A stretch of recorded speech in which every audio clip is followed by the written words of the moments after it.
اللہ رب محمد صلی اللہ علیہ وسلم نحن عباد محمد صلی اللہ علیہ وسلم۔ بعض احباب نے مجھے ایک کلپ سنائی جس میں ایک صاحب چند احادیث کریمہ کو پڑھ کر کے مرض کے متعدی ہونے کو بیان کر رہے ہیں اور کچھ تشریحات بھی انہوں نے پیش کی ہیں۔ تو میں نے ان کی کلپ کو سنا۔ مجھ فقیر کا یہ کہنا ہے کہ جو احتمال انہوں نے نکالا، جو مفہوم انہوں نے بیان کیا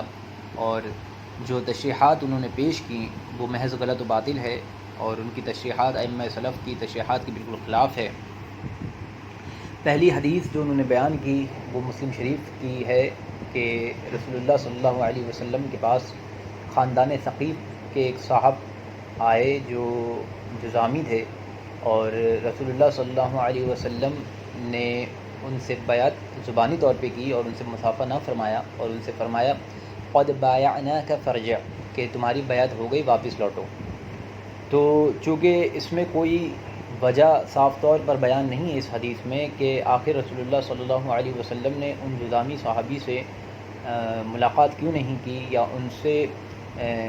مصافحہ کیوں نہیں کیا، ہاتھ نہیں ملایا۔ تو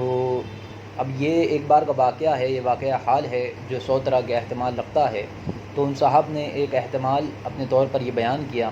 کہ چونکہ ان کو ایک متعدی بیماری تھی جو چھونے سے پھیلتی تھی، اس لیے رسول اللہ صلی اللہ علیہ وسلم نے ان سے ہاتھ نہیں ملایا، مصافحہ نہیں کیا، ان سے ملاقات نہیں کی۔ اب یہ جو احتمال انہوں نے بیان کیا، یہ احتمال ایسا ہے جس سے کئی احادیث کریمہ کا انکار لازم آتا ہے۔ سب سے پہلے تو حدیث متواتر کا،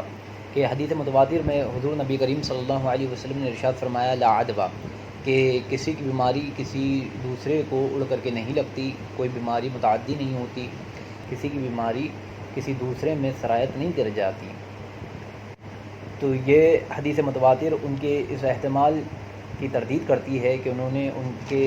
مرض کو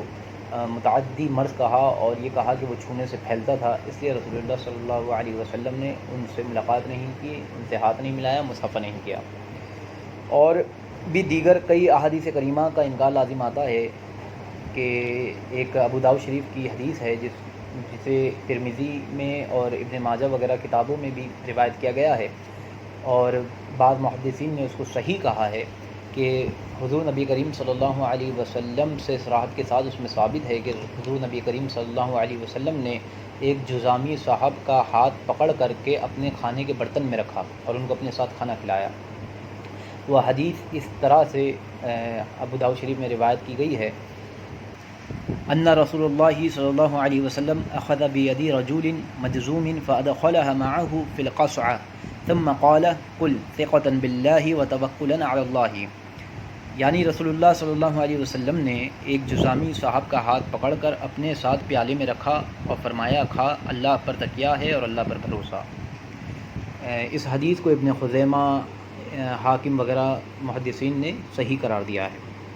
اور جو مسلم شریف کی روایت انہوں نے پیش کی تھی اس کا درجہ حسن کا ہے، اور اس حدیث میں یہ صراحت نہیں ہے مسلم شریف کی حدیث میں کہ نبی کریم صلی اللہ علیہ وسلم نے اس وقت جذامی صحابی سے مصافحت کیوں نہ فرمایا، ان سے ملاقات کیوں نہیں کی۔ لیکن اس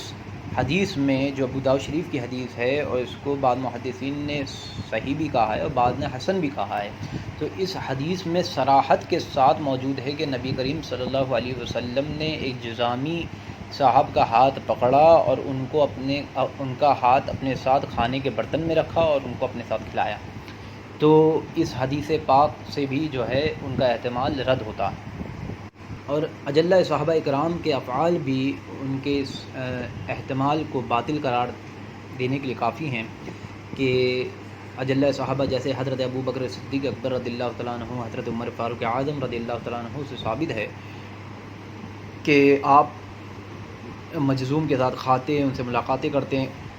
بعض بٹھاتے، حتیٰ کہ اس طور پر ان کو اپنے ساتھ کھلاتے کہ جہاں سے وہ نوالا لیتے، مجذوم جہاں سے نوالا لیتے وہیں سے آپ بھی نوالا لیا کرتے۔ جیسا کہ ابن ابی شیبہ کی روایت میں ہے کہ وجعل ابو بکر یضع یدہ موضع یدیہ، کہ جہاں سے مجذوم نوالا لیتے وہیں سے حضرت ابو بکر صدیق رضی اللہ تعالیٰ عنہ بھی نوالا لیتے۔ تو وہ مرض جو ہے متعدی نہیں ہے، چھونے سے نہیں پھیلتا، ورنہ یہ صحابہ اکرام اور خود حضور نبی کریم صلی اللہ علیہ وسلم جو ہیں جذامی کے ہاتھوں کو کیوں کر پکڑتے اور کیوں کر ان کو اپنے ساتھ کھلاتے، اور اس طرح سے کھلایا کہ جہاں سے وہ نوالا لیتے وہیں سے یہ صحابہ بھی نوالا لیتے۔ تو ان احادیث کریمہ سے ظاہر ہوا کہ جو احتمال ان صاحب نے بیان کیا وہ صحیح نہیں ہے۔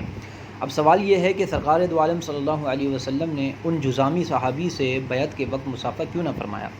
تو امام اہل سنت سرکار اعلیٰ حضرت فاضل بریلوی رحمۃ اللہ تعالی علیہ نے اس کی کچھ وجوہات بیان کی ہیں۔ تو وہ یہ ہیں کہ ممکن ہے کہ ان جذامی صحابی کے ہاتھ سے رطوبت بہتی ہو کہ جس کی وجہ سے آپ نے مصافحہ نہیں فرمایا، یا پھر اس لیے اپنی مجلس اقدس میں آپ نے نہیں بلایا ان جذامی صحابی کو کہ حاضرین انہیں دیکھ کر کے حقیر نہ سمجھیں، یا کوئی صاحب انہیں دیکھ کر کے اپنے کو ان سے بہتر نہ سمجھے کہ خود بینی اس مرض سے بھی سختر بیماری ہے، یا مریض اہل مجمع کو دیکھ کر کے غمگین نہ ہو، یا پھر لوگوں کا لحاظ فرمایا کہ عموماً لوگ ایسے مریض کی قربت سے برا مانتے ہیں، یا پھر مریض کا لحاظ فرمایا کہ ایسا مریض خصوصاً نو مبتلا خصوصاً ذی وجاہت مجمع میں آتے ہوئے شرماتا ہے۔ تو یہ وجوہات کی بنا پر بھی ممکن ہے کہ رسول اللہ صلی اللہ علیہ وسلم نے ان سے مصافحہ نہ فرمایا ہو۔ اور جو ان صاحب نے احتمال بیان کیا کہ متعدی بیماری تھی جو چھونے سے پھیلتی تھی، تو وہ احتمال لیا ہی نہیں جا سکتا، کیونکہ اس سے کئی احادیث کریمہ کا انکار لازم آتا ہے، خصوصاً حدیث متواتر لا ادوا کا۔